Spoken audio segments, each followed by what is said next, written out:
मैं तुम्हें अपने उसूलों की कसम देता हूँ, मुझको मजहब के तराजू में न तौला जाए।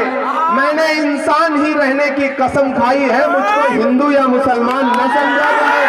तो मैंने कहा आज मैं पश्चिमी चंपारण और पूर्वी चंपारण में खड़ा होकर के पूरे बिहार को एक संदेशा देना चाहता हूं कि बेतिया में कांग्रेस के प्रत्याशी के लिए सभा, सिकटा में लेफ्ट के प्रत्याशी के लिए सभा और उसके बाद फिर ढाका में आरजेडी के प्रत्याशी के लिए सभा।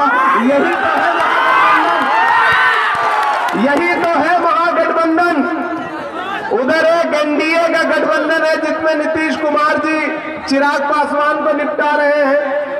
चिराग जी कह रहे हैं कि हम अपनी रोशनी जेडीयू को नहीं देंगे, और उधर भाजपा वाले तो सोच रहे हैं कि अब कैसे नीतीश कुमार जी को रिटायर किया जाए।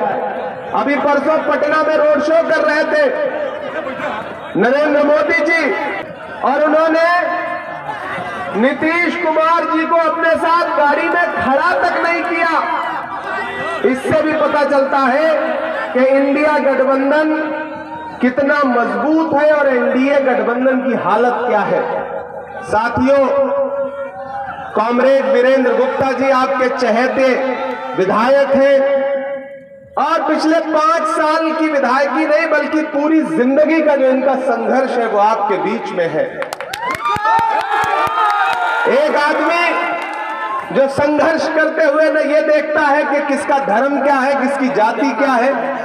एक व्यक्ति जो लोगों की सेवा करते हुए ये ना ये देखता है कि ये किस मजहब का है, ये किस जाति का है। मैं जब कॉमरेड वीरेंद्र जी को देखता हूं तो मुझे अशोक साहिल का एक शेर याद आता है। वो जिंदगी जी है इन्होंने और हमेशा सामंती ताकतों के खिलाफ, जुल्म के खिलाफ अगर मजबूत आवाज बन करके आपके इलाके में कोई बोला है तो वो कॉमरेड वीरेंद्र गुप्ता जी हैं। इन्हें हर समाज, हर धर्म, हर जाति का समर्थन प्राप्त है। मैं बिहार के अलग अलग हिस्सों से चुनाव प्रचार करता हुआ यहां पहुंचा हूं। साथियों, मैं आपका इमरान प्रतापगढ़ी हूं। आप मुझे मेरी शायरी के हवाले से भी पहचानते हैं और देश की पार्लियामेंट में हाकिम की आंख से आंख मिला करके मुझे लड़ते हुए भी देखते हैं। मैं डरा नहीं, मैं झुका नहीं, कहीं छुप छुपा के खड़ा नहीं। जो डटे हुए हैं महाज पर मुझे उन सफों में तलाश कर। आपके मुद्दों पर बोल रहा हूं। मेरी आंख के सामने 8 फीट की दूरी पर पार्लियामेंट के अंदर जब नरेंद्र मोदी खोदते फिरेंगे हम ही पे पानी हराम होगा। मैं डरता नहीं हूं और आज ऐसे ही एक लड़ाकू, जुझारू, दमदार प्रत्याशी के लिए, आपके चहेते विधायक के लिए आपके बीच में आ गया हूं कि जो आपके मुद्दों पर न तो असेंबली में डरता है, न डीएम के ऑफिस में, न एसपी के ऑफिस में, न बिहार की सड़कों पर। ऐसे में ये चुनाव बहुत जरूरी चुनाव है। सिकटा वालों, पूरे बिहार के अलग अलग हिस्सों में चुनाव प्रचार करता हुआ यहां पहुंचा हूं और यहां खड़ा होकर के पूरे जिम्मेदारी से कह रहा हूं कि एक तरफा महागठबंधन की सरकार बनने जा रही है। कोई ताकत महागठबंधन की सरकार बनने से रोक नहीं सकती है। ये टीवी चैनल वाले कुछ भी दिखाएं, इनके झांसे में मत आना। ये जो लोकल पत्रकार हैं ये तो जमीनी और सच्ची पत्रकारिता कर रहे हैं, लेकिन अपने एसी कमरे में बैठे हुए न्यूज एंकरों का हाल क्या है ये किसी से छुपा नहीं है। ये एजेंडा लेकर के खबरें चलाने वाले टीवी चैनल बिहार की जमीनी सच्चाई नहीं बता सकते।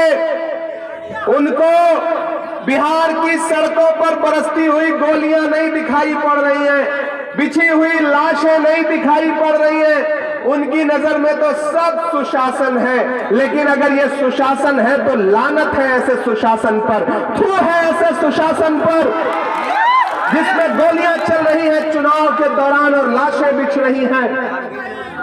मैं आपको एक जिम्मेदारी से ये बात बताता हूं कि आने वाले 14 नवंबर को बिहार एक नौजवान मुख्यमंत्री चुनने जा रहा है जिसका नाम तेजस्वी यादव है,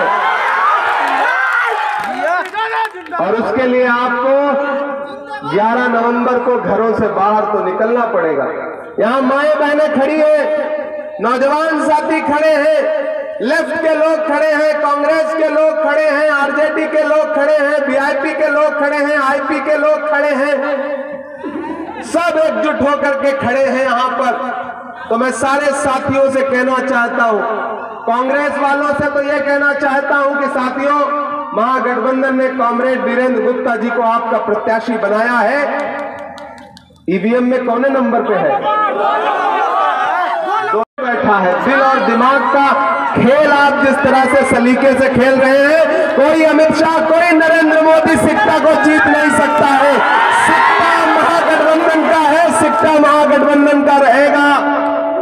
वो आपके बीच में आए तो उनसे सवाल पूछना कि ये जो वोट को बांटने की, वोट को भटकाने की साजिश करके आए हो, तुम्हें क्या लगता है हम झंडा के ऊपर 3 तारा को भूल जाएंगे? नहीं भूलेंगे।